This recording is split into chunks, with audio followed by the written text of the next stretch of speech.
So we're at Furin Japanese restaurant, and we're talking a little bit about your restaurants that are part of your downtown Valparaiso restaurant group. Yeah. So tell us a little bit. Now, one of the things about the group is you have a lot of diversity. You have Spanish, you have Japanese, you have a little bit of everything. A little bit of everything. And that's very unique, that type of diverse culture. You have everything. When you come to downtown Valpo, it doesn't make any difference what your appetite is, you can find it. You can. Yes. And what's amazing is normally you have to go to a city like Chicago or even New York to find this type of diversity in its culture. A city the size of Valpo, that's just unheard of. And it's not just the food, it's the music, it's the events, it's the festivals. But let's talk about the restaurants. Who do you have as part of your group? Well, we have, let's see, Pix, my restaurant, of course, Don Quixote, Don Quixote, Spanish. Blue Point, Sage, Furin, Japanese, Radios, Main and Lincoln, and Ricochet. Now, there is another one coming, Fruit. I guess that's one of the secrets that we'll reveal later. Yeah, that's secret will reveal, but it's another one coming where Bonfang used to be. And I understand that there's other restaurants that have an interest in becoming part of your group. That's true. That can only be better. So let's talk about some of that diversity. Now, of course, you're Iberian. You have a Spanish restaurant, but you've been here so long that people think of you as being an institution in Valpo, but your origins are in Spain. Tell us a bit about Spanish food. Well, Spanish food is a food that has been always the biggest characteristic is the tapas, the appetizers. Oh, I love it's good for friends to get together and order about 7 or 8 different tapas, drink a pitcher of sangria, enjoy the evening and have fun. Right? Now, Spanish food is meant for sharing, and when you go to Don Quixote, it has that festive atmosphere. But we have other restaurants, like for instance, right now we're at Furin Japanese. I think that's one of the coolest things that's been added to Valparaiso. Yep. A Japanese restaurant, such a beautiful culture, and we have it right here in a Vail Paradise. Let me tell you this. This is the problem. You can go to almost any downtown, any city, and they have a bunch of restaurants. I can tell you right now, you go to La Porte, and they have about 5 or 6 restaurants over there. What we have in Valpo, we have quality. We have, it's unique. In each restaurant that we have over here, they express themselves with everything they have. It's enthusiasm, quality, and it's incredible just when you go from one to the other. Now then you look at, for instance, Ricochet.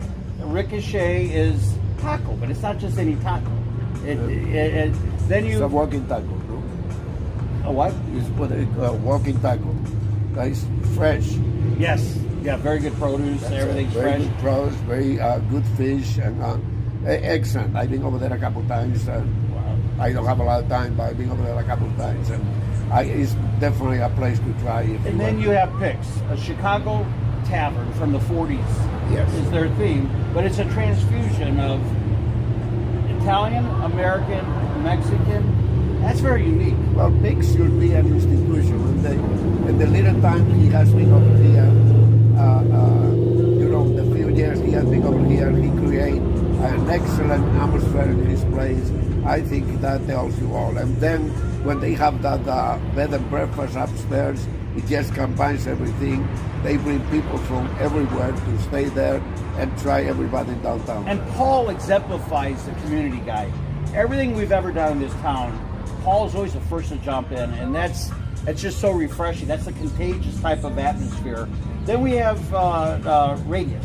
Radius is the all-American hamburger. Right. It's that comfort food that everybody loves. Well, it's more than that. Radius is all-American hamburger, but he has wonderful Italian dishes and Greek dishes, and he has fantastic food. His entrees are something to try. Don't forget to go over there. Just I love Radius. Go for the hamburger, you stay for the entree. And roast beef, they have it all. They do a very diverse venue, very American. Yeah. And then next to them, you have Blue Point. Blue Point, they had a niche over there for themselves with the oysters and the sushi bar, and I think they're doing a great job. And Chef Eddie, he's been in Valpo. He knows the Valpo market. He has been with us, with the restaurant group from the beginning, on every aspect. Now, one of my other favorites in town is Joe from Sage. Joe's a character. Joe is a character. Yeah. He's always a lot of fun. If you're not hungry, and you have to go to Sage because you enjoy dealing with Joe. Joe brings that touch of class to the city of Valpo. It's a tranquility. It's like when I go over there, I feel safe. Like if I had my dad by my side, you know. Yeah, I wouldn't want to mess with Joe. No. But Joe will take care of you, and that's the most important thing. Definitely. The nicest guy you want to meet. Yeah. And then we have Maine and Lincoln. Yeah. Maine, George has been he's a traveler. He's been all over the world. New York, Europe. Yeah. Fine restaurant. George is very young, but at his young age, he has done tremendous things, and he's a renowned chef. Probably one of the best chefs that we have in Valpo, or probably in Indiana. Yes, very gifted, and that's what makes it special. It's not just that we have the great chefs, we have the passion. And when you go into these restaurants, you have somebody being accountable for great service, and I think that's one of the things that contributes to that experience.